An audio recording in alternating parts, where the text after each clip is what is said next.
1 Tessalonicenses 5,17, RC. Texto grande, né? Texto grande, irmãos.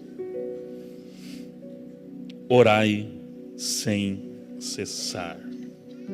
Obrigado, Deus, por essa palavra e que ela ministre profundamente o nosso coração nessa noite, a nossa vida, e nos leve a um tempo de comunhão contigo como nunca antes. É a nossa gratidão na tua presença. Amém. Deus tem falado muito sobre santidade e oração nesse ano, tanto que nós vamos ter umas séries aí para frente de quartas falando sobre o profético, mas falando também sobre santidade. Aliás, logo vem uma surpresa. Eu tenho há 20 anos um estudo, não, mais de 20 anos, mais, e o Senhor nunca me autorizou a pregar. E numa experiência esse final de semana, essa semana na verdade lá em Lages, o Senhor falou comigo, e nos domingos de julho, olha, mas é 22 para 23 anos engavetado, e só agora o Senhor me liberou a pregar de um assunto bem específico, mas que está ligado a todo esse mover de Deus. E vão ser aí 2 meses maciços pregando. Eu vou logo anunciar para você aí, que eu estou ainda vendo como vai ser a envergadura disso, já que o Senhor permitiu liberar, como vai ser. E hoje, uma vida de oração não é uma palavra de cunho profético, apesar de que a oração nos leva a sermos proféticos, né? Mas não é uma ministração de cunho apostólico ou evangelístico, ela é pastoral. Botando aqui a roupa de pastor, né? Aqui é uma mensagem extremamente pastoral, de um cuidado de levar a igreja a uma vida de oração, sendo muito simples, muito simples. Eu quero desmistificar algumas coisas. Por exemplo, existe um horário melhor para orar? Existe uma posição melhor para orar? Qual é o conteúdo ideal de uma oração? Parece perguntinhas bobas, mas você não tem noção de que em atendimentos nós respondemos esse tipo de pergunta. Esse tipo de pergunta sobre oração, e vou encerrar ela com uma direção que o Senhor me entregou ali, no primeiro louvor. Mas isso vamos deixar para o final. Amém? Não tem jeito, né? A oração é o elo que nos liga a Deus, é o que nos mantém vivos espiritualmente. Aliás, isso vai passar por questões emocionais e físicas também. Só que nós hoje, infelizmente, somos uma geração que corre muito, tanto que a palavra de ordem no populês aí é: tô na correria, estamos na correria, todo mundo na correria. Ok, correr em direção ao propósito é até bíblico, tá? Se eu não me engano é Hebreus 12:1, que vai dizer que nós temos que correr uma carreira proposta. Agora, eu posso correr de maneira desordenada ou equilibrada, aí que está a questão. O meu correr equilibrado, eu não subtraio princípios. Quando eu corro desordenadamente, eu negocio princípios, atropelo princípios, e geralmente o que vai para o beleléu em primeiro lugar é a oração. E olha, eu estou falando para nós como pastores, líderes, vocês devem lembrar de um testemunho que eu dei aqui anos atrás, no ano de 2008, eu falei isso até, acho que foi recente, num domingo aí para trás. Eu estava num momento ministerial muito grande, viajando muito, trabalhando e tal, e a minha oração da semana, juntando tudo, era tão ínfima que não deu alguns meses, eu entrei em colapso físico, emocional, espiritual, porque vida com Deus ou vida espiritual é que nem conta bancária. Se você só saca e não deposita nada vai ficar no vermelho daqui a pouco.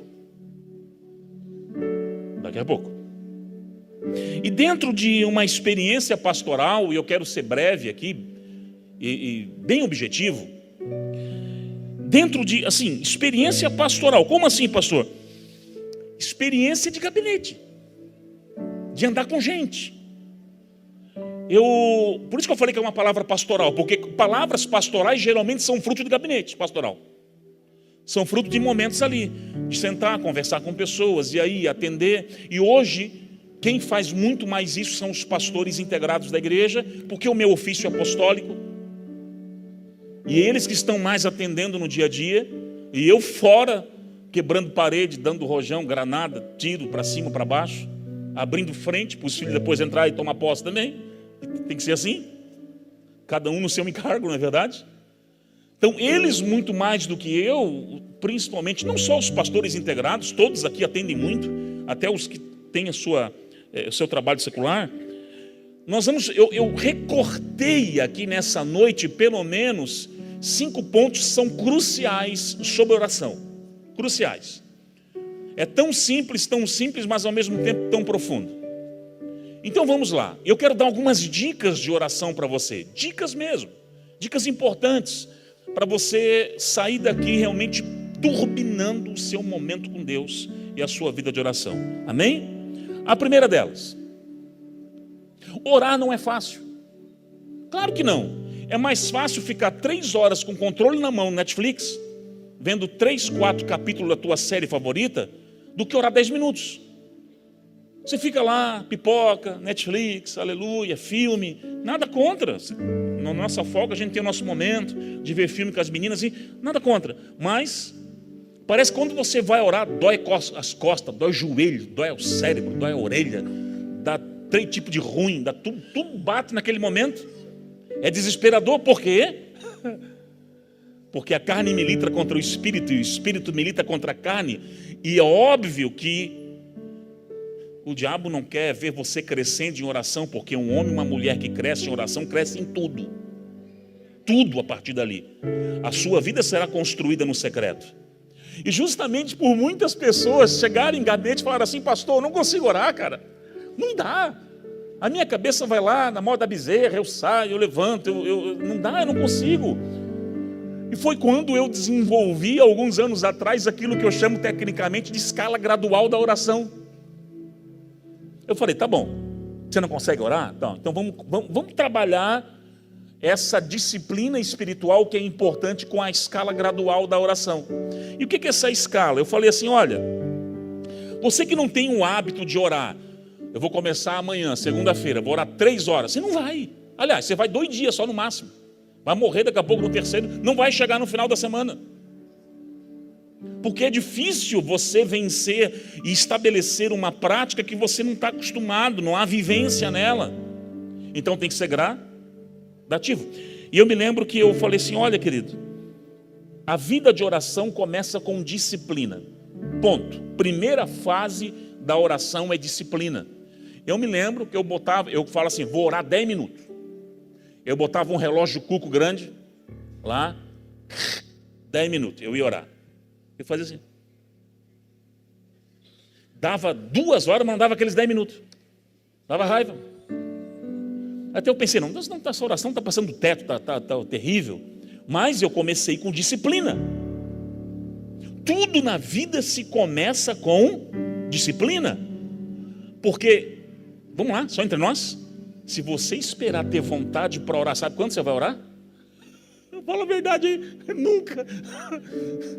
Uma vez ou outra no ano, olha lá, bateu um arrepio, né, daquele assim que você, não, agora eu vou orar, vai ser top hoje.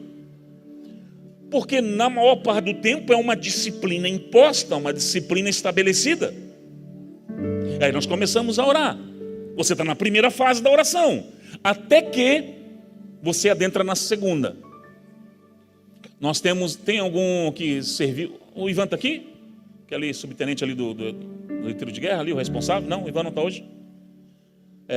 Tem alguém que serviu aqui? Marinha, Aeronáutica, Exército? Aí, alguns? Poucos? O resto fugiu? Aleluia. Vamos lá. Você lembra? Os primeiros dias, eu tenho muitos amigos militares, mas muito mesmo. Pastores, inclusive. Quando você entra a primeira vez, você dá um susto, dá um tilt, dá uma tela azul, porque tem a forma de amarrar o coturno, tem a forma de isso, tem a forma daquilo, tem um monte de disciplina e de regra, que você, meu Deus, assim, aqui tem que pegar assim, tem que bater, tudo, horário para isso, horário para não sei o que, essa apresentação, não. Mas passa 3 semanas, 1 mês, 1 mês e meio, aquilo virou um hábito. Essa é a segunda fase da oração. Tudo que você impõe uma disciplina, você vai colocando essa disciplina, vai chegar uma hora que virou um hábito. Se você não tem aquilo no seu dia, uau, faltou alguma coisa. Porque virou um hábito para você orar. Até que você entra no último nível. Último não, desses 3 pelo menos. O terceiro nível da oração. Prazer. você começa a ter tantas experiências nesse lugar que você não quer mais sair dali. Mas não dá para começar de trás para frente, você vai começar de frente para trás. Você vai começar com disciplina, se disciplinando. Olha, eu vou começar mesmo que eu não dou vontade. Aqui 10, 15, 20, meia hora. Vai estabelecendo e vencendo a sua carne mesmo sem vontade. Posso confessar uma coisa? Uma das maiores experiências que eu tive com Deus foi quando eu não queria orar. Eu fui quase arrastado. E lá Deus me pegou. Então esse é o primeiro que eu queria deixar aqui para você. Estabeleça uma escala gradual. Não tente ser um Rambo da oração já na primeira semana, que você vai ser um Rambo só de 3 dias. Depois deixa para lá. Agora, se você construir gradualmente, passando da disciplina para o hábito e para uma vida intensa de experiências, aí ninguém te segura mais. Porque pessoas que têm uma experiência real com Deus dificilmente retrocedem no seu chamado e na sua vida e no seu propósito. Segunda, falei que era 5 situações sobre oração. As pessoas me perguntam muito sobre qual é a atitude correta na oração. Existe uma postura, não estou falando em física, espiritual correta. Existe uma forma de adentrar que rasgue os céus e que atraia a presença de uma forma mais veloz? Falei, sim, tem. Na minha opinião, tem. E não estou falando de coisas externas, mas de internas. Jesus ensina isso numa parábola. Então abra comigo em Lucas 18, versículo 9. Lucas 18, versículo 9.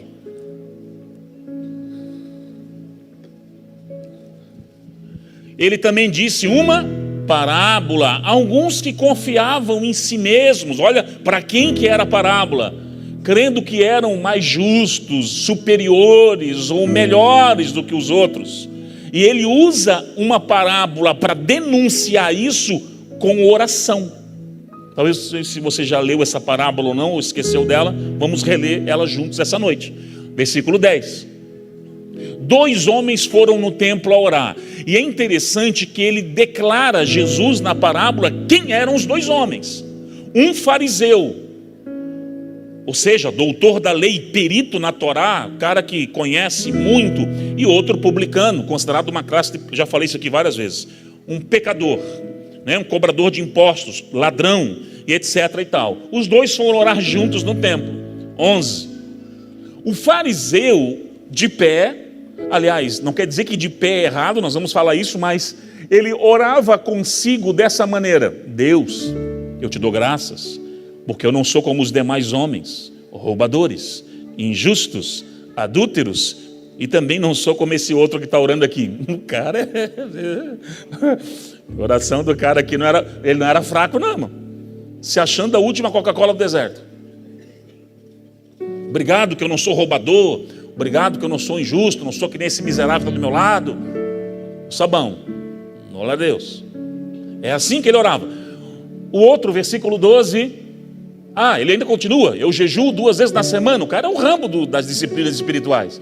Ele dá o dízimo de tudo, o cara é dizimista, jejua, ora, é o Rambo. Versículo 13: o publicano, porém, estando em pé de longe, nem queria levantar os olhos para o céu, mas batia no peito, quase que se esmurrava, dizendo assim: só tem misericórdia de mim, Senhor, porque eu sou um pecador. Só isso. É forte essa parábola, hein? Muito forte. Aí no versículo 14: digo-vos que esse desceu justificado para a sua casa e não aquele, porque qualquer que assim se exalta será humilhado, e o que se humilha será exaltado. Tem uma postura certa na oração? Está aí. Toda presunção, orgulho, cheio de si, você já entra derrotado na oração. Agora, um coração quebrantado e contrito, Deus não despreza. Alguns me perguntam: tem uma atitude correta na oração? Sim, cometa sincericídio. Seja sincero, eu sou pecador, eu sou orgulhoso mesmo, eu sou invejoso, eu sou mentiroso, eu sou pornográfico, eu sou isso, eu sou aquilo, eu não estou conseguindo vencer essas coisas, Jesus me ajuda, por favor, tem misericórdia. Aí você vai vendo a graça te alcançando.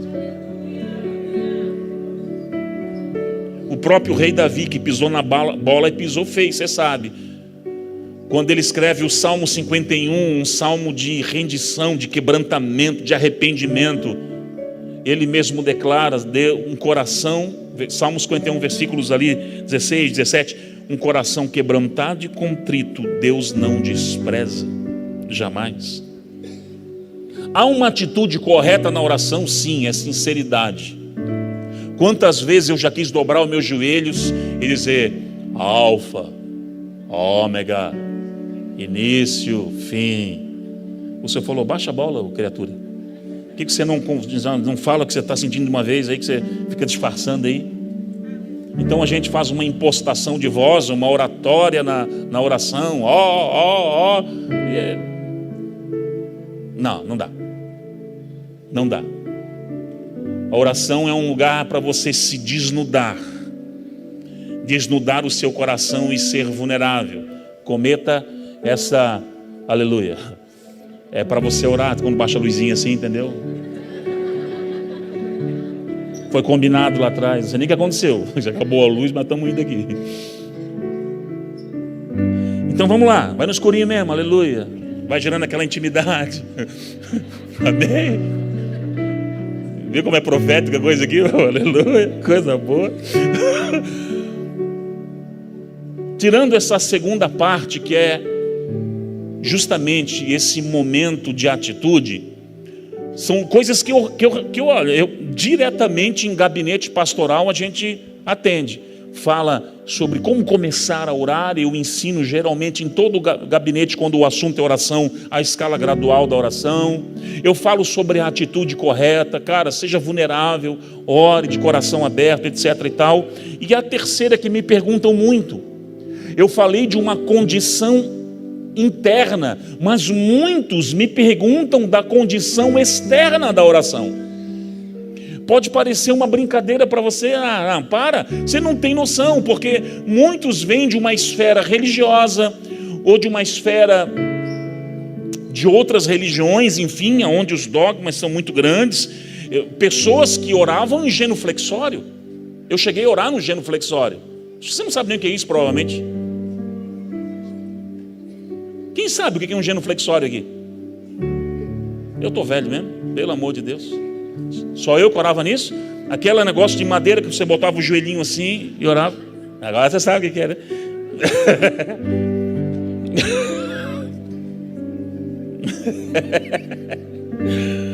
Quem já orou no genuflexório agora? Faz aí, agora teve mais gente. Era outro nome, né? Talvez. Então algumas pessoas começavam a perguntar, pastor, a primeira coisa, tem um horário? Não, a primeira pergunta é, tem uma posição ideal? Porque eu fui ensinado, alguns assim, né? Eu fui ensinado que o Senhor só recebe oração se for de joelhos. Quem nunca ouviu isso? Irmãos, às vezes você está de joelho, mas o coração está de pé. E o que interessa é a motivação do coração, não nenhuma posição externa. Eu, por exemplo, lá em casa, cada um tem uma forma de orar. Eu percorro uma meia maratona orando. Sim. Eu gosto de orar andando, falando. Meu Deus, se eu orar junto com a Carol, ela fala, para, você me deixa tonto. E agora o nosso secreto lá ele é mais pequenininho, então não tem como muito, né? Acabou a intimidade. Mas continua. Daqui a pouco a gente apaga de novo. Então, existe uma posição. Eu lembro um pastor amigo meu. Eu fui em lugar de oração dele. Ele falou, aqui esse tapetinho onde eu preparei para orar. Aliás, ambientes preparados para oração é interessante. Eu falei, cara, e sabe como é que eu oro? Eu falei, como? Ele botava assim, deitava, né, com a cabeça no tapete. E ele gostava de orar com a cabeça afundada no tapete, assim, ó. Quem olhasse ele orando, falou, cara, tá doido. Mas o pior é que a filhinha já vinha do lado, deitava e ficava também. Os filhos são uma esponjinha, né? É assim que ele se conectava com Deus, era daquele jeito. Então há uma posição, às vezes a religião, é claro. Por que o se ajoelhar, às vezes, alguns falavam de uma questão é por causa da questão da atenção mesmo. Você está ali ajoelhado, teu corpo está encurvado, os efeitos de fora, tem pouco efeito de fora para distrair você. E claro, uma posição sacrificial. Mas muitas vezes não adianta, como eu falei, você está ajoelhado aqui, mas o coração motivo, não adianta de nada.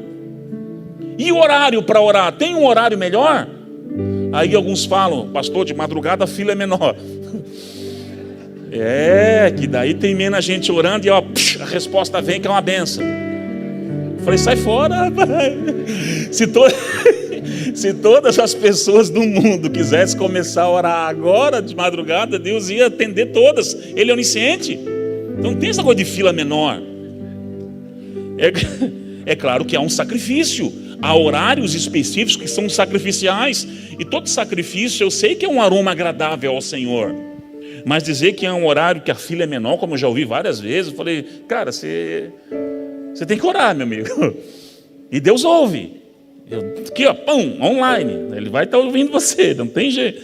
Então, mas alguns sofismas vão entrando na cabeça das pessoas por causa que a religiosidade ou a religião vai impondo algumas coisas, alguns encargos, algumas coisas no ombro que mais afasta a pessoa, Deus, da oração do que aproxima. Posso dar tirando propósitos macros que a igreja faz em determinado horário? Quando você for no seu devocional, qual é o melhor horário para orar? Posso te falar qual é o melhor horário? Dá uma revelação para você aqui agora, forte, aleluia. Sabe qual é o melhor horário? É aquele que você estiver mais disposto, porque você dá o seu melhor para Deus e não o pior.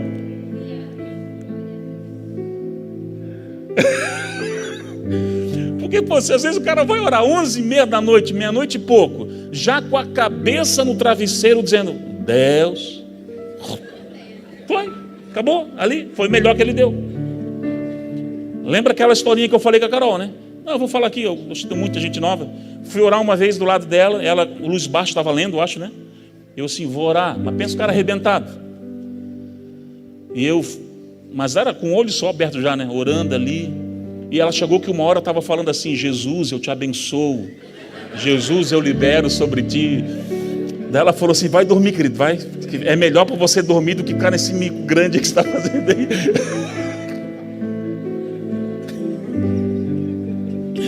E essa aí é a oração que o cara dá, entendeu? Essa vergonheira, é melhor fazer nada do que essa vergonheira. Então a oração,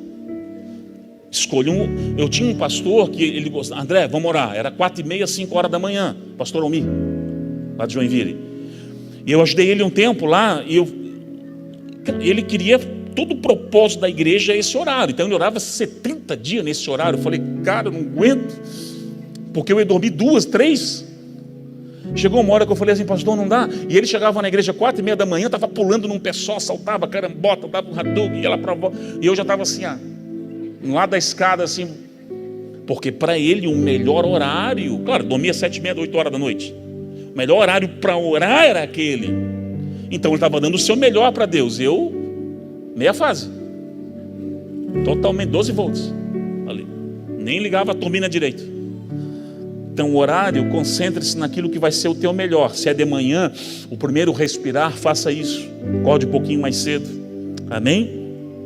Uma quarta coisa que me perguntam muito, qual o conteúdo da oração? Isso é importante. Porque daí alguns fazem assim, pastor, vou orar 1 hora. Aí a pessoa, 1 hora, pastor, daí o cara chega, dá 2 minutos, a pessoa para, acabou? Não tem mais nada para falar agora. Acabou o repertório. Eu vou te dar uma dica legal hoje, tá? Para preencher 1 hora aí pelo menos. Amém? Dá uma dica legal. Mas tá, vamos falar de conteúdo. Jesus, ele traz uma oração modelo. Mateus 6:9, pode até botar ali. A oração do Pai Nosso. Vamos abrir ela. Vamos lá.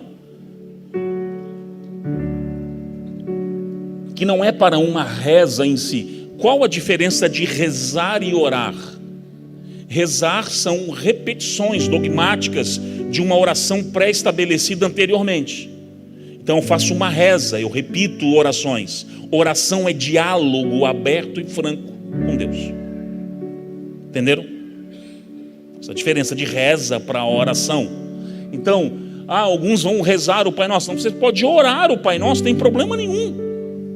Quantos cultos fúnebres, às vezes, eu vou lá, vamos orar o Pai Nosso agora? Ou no hospital, às vezes com alguém no leito, vamos orar aqui o Pai Nosso. Não tem problema, porque você está citando a Bíblia, na verdade. Você está citando a palavra de Deus, porque é uma oração que está na palavra. Então, mas o que Jesus diz aqui? Não é uma oração pronta apenas para você repetir. Ele está trazendo um modelo de conteúdo. Ele fala, olha, Pai Nosso que estás no céu, santificado seja o teu nome. Adoração. Declaração da bondade, da grandeza de Deus. Aí vai passando, versículo 10. Venha o teu reino, seja feita a tua vontade, declarando o poder de Deus, a vontade de Deus na terra, na minha vida, enfim. Olha que oração poderosa. Versículo 11, o pão as petições diárias da sua vida. Olha, Senhor, eu preciso disso, eu necessito disso, eu tenho isso para... O pão nosso de cada dia dá-nos hoje. Então Jesus, inclusive, ensina. Não você a ser um mendigo espiritual, mas que só faz isso na oração, mas que também apresente as suas demandas, é lícito. Perdoa as nossas dívidas, assim como nós perdoamos. Ou seja, eu peço perdão, a oração do publicano, mas também eu perdoo. É um caminho de via que é mão dupla. Eu recebo o perdão, libero o perdão. Ou seja, e pode ir 13.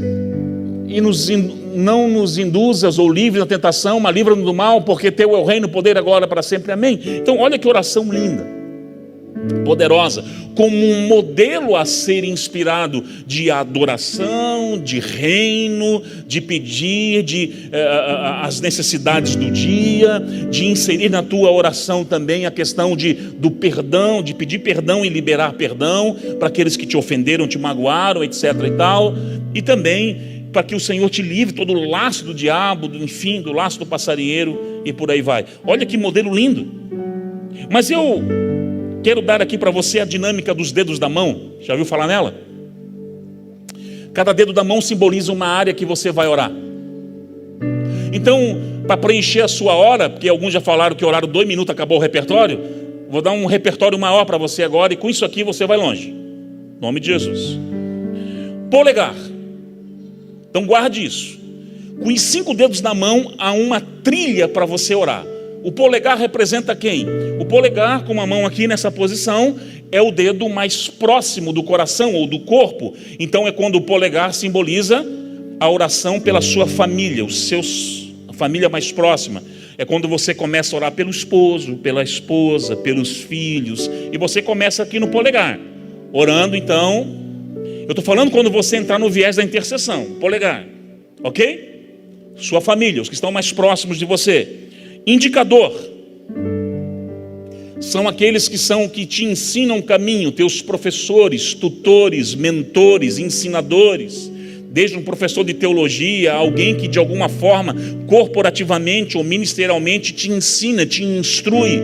Aí você começa a orar pelos teus tutores, mentores, os que te instruem, abençoando a vida deles, para que Deus continue dando graça a eles, para que eles possam ser uma voz para a geração, etc. e tal.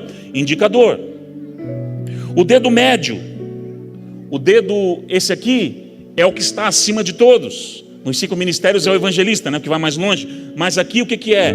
Por ele estar acima de todos, fala de níveis de autoridade. Então agora você começa a orar pelas tuas autoridades, porque no indicador eu posso orar pelo meu professor de inglês que está me instruindo numa língua nova, eu posso orar pelo meu professor lá da escola, da faculdade, que está me ensinando. São tutores, ensinadores. Aqui não, autoridades, a começar com a autoridade pai e mãe, autoridades, o dono da empresa, seus pastores, seus líderes, enfim, autoridades governamentais. Você pode sair daqui e ir para a esfera prefeito, governador, presidente, autoridades. É quando você começa a orar aqui. O dedo, como é que chama isso mesmo? Viu? O que são esses? Eu joguei basquete profissional um tempo. Irmão, quem jogou vôlei ou basquete, parece que é só esse bichinho que leva pancada. A bola vem, é só nele. Você nunca pega um balde de água com anelar. É com indicador, porque ele é um dedo que não tem muita força. Então é quando você vai lembrar de orar agora pelos inconstantes na fé, os fracos na fé. Aqueles que já tiveram um dia na igreja, mas não estão mais. Se Deus alcança aquele moço, alcança aquela moça, estou vendo que ele está se perdendo no caminho, está isso, está aquilo. É quando você começa, é o anelar. Pegou aí? E quando você começa a orar pelos inconstantes, pelos que estão fracos na fé, você chega no dedo mínimo. Mindinho? Não, mínimo isso aqui, mindinho do pé. Quem é esse aqui? É você, o menor de todos. Aí se sobrar alguma coisa, ora por você agora. Menorzinho que sou eu e você. Então agora termina nós orando aqui, colocando as nossas causas, as nossas demandas, apresentando. Meu amigo, você já tem uma hora aí. Deus acabou de receber uma hora de oração. Só com a estratégia das mãos aqui, ó. Já acabou de receber uma hora de oração. Aleluia. Você não vai mais parar em 2 minutos e dizer que não tem mais nada para fazer. Desenhe essa mão, reveja lá. Repete, pastor. Não, é só pegar no YouTube que vai estar de... Para, ouve, anota, monta, manda imprimir, bota no seu quarto. E só nisso daí você já vai ter muita coisa para orar. E a última, para nós encerrarmos, são os propósitos específicos de oração. Agora é um nível maior. Eu chamo de oração de abre fronteira, oração de derruba muro. A oração, eu, por exemplo, com a Carol, a gente tem muito esse hábito de a gente orar junto por causas e demandas. A gente conversa, porque tem hora que você está em uma bifurcação, e agora, vou para lá ou para cá? Estabelecer propósitos específicos de oração, para que Deus abra uma porta. E eu vou dizer uma coisa, um casal quando ora junto, tem um poder enorme. Deus falou comigo mês passado, em abril, que eu devo, ainda esse ano, reproduzir um antigo clássico nosso, O Casal e a Vocação Ministerial, que deve fazer uns 10 anos que eu não produzo mais esse livro. Ele é uma bomba de alinhamento do casal com a vontade de Deus. Porque o casal, quando se alinha, existe algumas coisas que Deus trabalha para provocar esse alinhamento, rompe a casa, rompe tudo. E uma das coisas que é o provocador desse alinhamento é a oração. Orar junto. Então, a igreja, muito como um macro, faz esses propósitos, né? Vamos orar 21 dias, por isso, por aquilo. Vamos orar agora por esse momento. Vamos estabelecer tal propósito de oração. Isso é lindo, é extraordinário. Eu faço muito isso. Às vezes em casa, olha, esse mês nós vamos orar por isso, um propósito, porque você pode ficar no canto do ringue apanhando a vida inteira, ou você vai estabelecer um propósito para que a história mude, ir para cima em oração. Aí é um outro nível de oração. Não vou nem entrar no viés da intercessão aqui, como um todo, que é um outro tema que eu vou pregar logo, que é o poder da intercessão, mas... não estou nem entrando assim na questão de luta, batalha espiritual. Não estou nem falando disso. Estou falando realmente de você começar a provocar respostas dos céus. E o que eu quero trazer para você aqui. Eu estava no primeiro louvor e Deus me colocou no coração um propósito. Eu perguntei, Senhor, é para mim só? O Senhor falou, não, é para a igreja. Lance para a igreja. Um propósito de oração nessa semana de madrugada. E eu estou só sendo obediente aqui à questão da direção. Eu falei, Deus, o que é isso? Eu falei, é para mim orar essa semana de madrugada? Ele falou, não, leve a igreja, porque eu quero trazer revelação e resposta. A palavra foi revelação, respostas. Porque às vezes você só não tem mais resposta de Deus porque você não ora. Como será? Não comece hoje, dá uma folga, segunda para terça. Será das 3 às 3:30 da manhã. Segunda para terça, até domingo que vem para segunda. Por que às 3? Jesus ele morreu, o estar consumado de Jesus foi a hora 9, que é às 3 da tarde. Os romanos, o catolicismo tradicional antigo, trouxe às 3 da manhã como a hora do diabo. Sabia disso? Para contrapor a hora que Jesus morreu. Quem é aí mais antigo na religião sabe disso. A hora do diabo era às 3 da manhã. Porque um oposto, um contraponto das 3 horas da tarde, onde Jesus foi crucificado. Mas não é hora do diabo coisa nenhuma. Por isso que às vezes Deus chama você tantas 3 horas da manhã, já viu isso? Porque já percebeu esse negócio? Porque há uma colisão forte com as trevas nesse horário. Então eu falei, não há um horário melhor que Deus responde ou não, mas às vezes Deus nos chama para alguns níveis de batalha. Detalhe, você não vai guerrear nada essa semana. Para com esse negócio de ver demônio em tudo. É o capeta, é o demônio, é o demônio, é o demônio, é o demônio. Irmãos, eu sei que há uma batalha espiritual, mas às vezes até intercessão, eu quero ministrar o ministério de intercessão sobre isso. Porque demonizam tudo, vê demônio em tudo, e às vezes o que você precisa não é dar muito grau para o demônio, só erga um altar para ele. Se você erguer um altar para Jesus, o que está em desconformidade tem que bater em retirada, porque eles não suportarão a glória de Deus. Essa semana não é semana de batalha. Escute uma coisa, não quer dizer que nós não fazemos batalha, é equilíbrio. E eu preciso, Carol, trazer um entendimento sobre intercessão ainda no mês de junho, em algum domingo. Nós vamos ver como nós vamos fazer. Porque às vezes há extremos. O ministério de intercessão é um extremo muito perigoso. Ou de entrar naquela coisa apática, ou entrar no nível de guerra que Deus nem mandou chamar e leva só na cabeça. Só na cabeça, é um equilíbrio.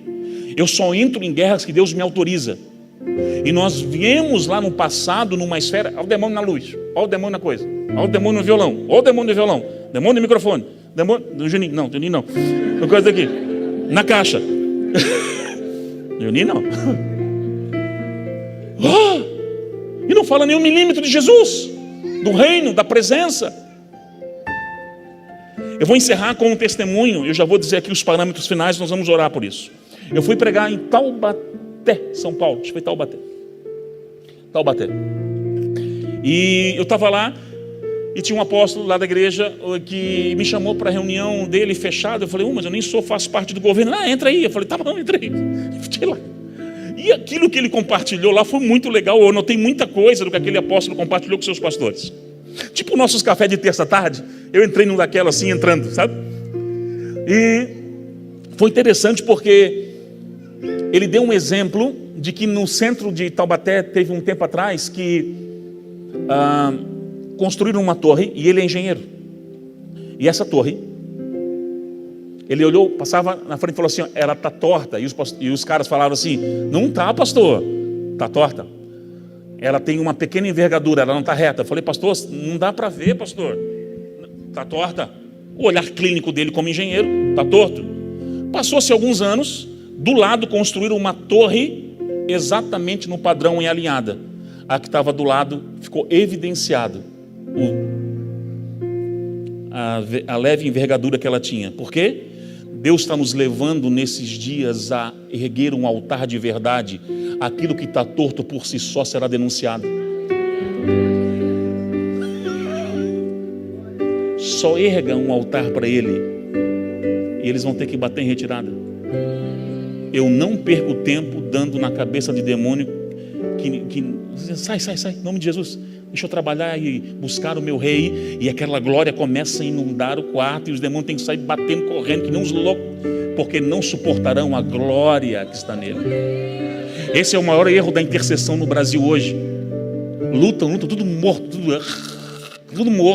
porque em guerras que o Senhor não autorizou, lugares que o Senhor não autorizou, porque não entenderam que o principal é erguer um altar para Ele.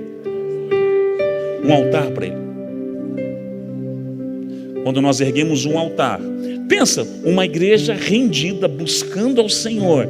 E é claro que é o que eles já começaram a fazer e se movimentar de uma envergadura enorme. Estão no propósito, inclusive, estão no propósito um atrás do outro, a intercessão da igreja se movimentando de uma forma linda, orando, buscando, construindo coisas no reino do Espírito. Mas nós, até como igreja no macro e no individual, é tempo de parar de demonizar tudo e engrandecer o nome daquele que é digno de toda a honra, todo louvor e toda a glória. E quando o demônio vinha, sai em nome de Jesus, não quero tempo com você não. Você vê Jesus perdendo tempo com isso? Quem é você?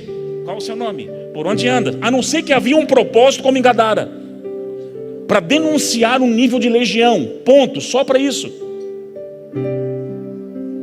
Irmãos, cada geografia que nós vamos, os demônios já se apresentam no aeroporto, os principados locais, a gente nem desceu, já estão se apresentando, estou aqui, eu falei, grande coisa. Em nome de Jesus, não vim bater papo contigo. Vamos lá, onde é que nós vamos pregar e ensinar as pessoas o reino de Deus? Aonde?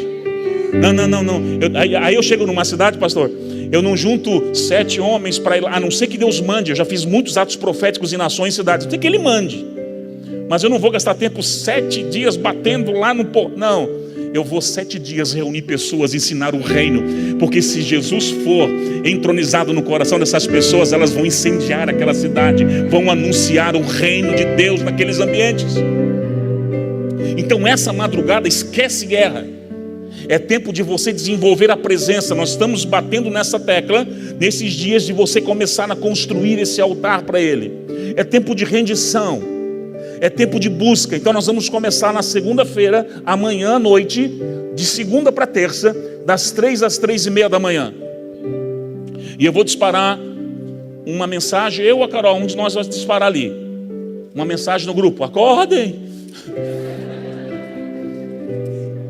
Um toque de chofar, alguma coisa assim. Aleluia. Aí você vai botar no modo avião e não vai ver, né? Não pode não. E em nome de Jesus, será uma semana de experiências com Deus que você vai ter como nunca. Experiências com Ele. Irmão, orar de madrugada dói. Você está no melhor do sono, daqui a pouco, Eu falei, sabe uma dica que eu vou dar? Eu tenho que fazer isso. Alguns não precisam, eu preciso. Se eu bateu, eu só ajoelhar, eu sou capaz de dormir. Eu já acordo 2:30, vou passar um café, irmão. Aleluia. Eu vou passar um café, vou jogar a cabeça dentro da água assim. Aí 3 horas eu entro no quarto, a Carol está acordando quase. Ela já tem uma unção, ela pega reto. Aí eu chego todo apavorado, olho aberto. E aí, vamos começar? Agora eu estou pronto para a guerra. Porque se eu não faço isso, eu vou orar que vai ser uma vergonheira. Vai ser uma vergonheira. Amém? Nós vamos orar, então fique de pé comigo em nome de Jesus. E nós vamos orar entregando esse nosso... Aliás, quem desejar, não é obrigado, mas entregando esse nosso propósito dessa semana. Serão dias de revelação e direção, respostas de Deus. Respostas. Preciso jejuar? Não sei o que você queira, não tive uma direção específica sobre jejum, mas você pode jejuar também, fique à vontade. Disciplina espiritual, já faça aquilo que você está acostumado a fazer. Mas o alvo nosso nessa semana será justamente oração, e essa oração na madrugada. Hoje você pode dormir um pouquinho, aleluia. Glória a Deus. E amanhã a gente começa. Amém? Vai ser bênção, irmãos. Então aqueles que desejam, você não é obrigado, tá bom? Pastor, eu vou fazer esse propósito, eu quero ter uma experiência de madrugada como eu nunca tive. Hora do diabo, coisa nenhuma, vai ser a hora de Jeová, aleluia. A hora de nós entrarmos na presença. Só coloque uma das tuas mãos sobre o teu coração como um sinal de aliança e um sinal de propósito para essa semana. Eu também vou colocar, porque eu sou o primeiro a fazer, né, irmão? Aleluia. Quero estar junto. Pai, em nome de Jesus, nós estamos aqui como igreja, uma igreja inteira que decide, em nome de Jesus, orar essa semana de madrugada, orar essa semana das 3 às 3:30, buscando a Tua face, construindo um relacionamento contigo. São dias de busca, dias de rendição, dias de provocarmos esse lugar de intimidade. E eu sei que serão dias de grandes respostas e apontamentos, porque há revelação na Tua presença. Nós não estamos para buscar as Tuas mãos, mas a Tua face. Nós não estamos aqui para buscar apenas o que é bens. Eu sei que isso é uma consequência de um relacionamento contigo, mas nós como igreja, coletivamente, Senhor, eu sei que isso vai provocar os céus de Brusque. centenas de pessoas orando no mesmo horário pela presença na sua vida, nessa cidade, será algo sobrenatural nessa semana. Por isso nós ligamos isso no mundo espiritual, estamos dispostos a isso. E entregamos esse nosso propósito como uma aliança ao Senhor, de busca, de intercessão. Ligamos como um propósito de alcançar, Senhor, a Tua presença de uma forma diferente. Por isso nós nos apresentamos diante de Ti, com o coração já disposto a Te buscar, com o coração disposto. Pai, revela-te a nós, porque quando Deus dá uma direção coletiva para uma igreja, é porque Ele vai se revelar, Ele vai se revelar. É por isso que nós nos dobramos a Ti, Senhor. Esse comissionamento foi dos céus nessa noite, e nós nos rendemos à Tua presença. Recebe, Senhor, essa nossa aliança de oração dessa semana, em nome de Jesus. Amém? Então dê o seu melhor aplauso a Ele, em nome do Senhor.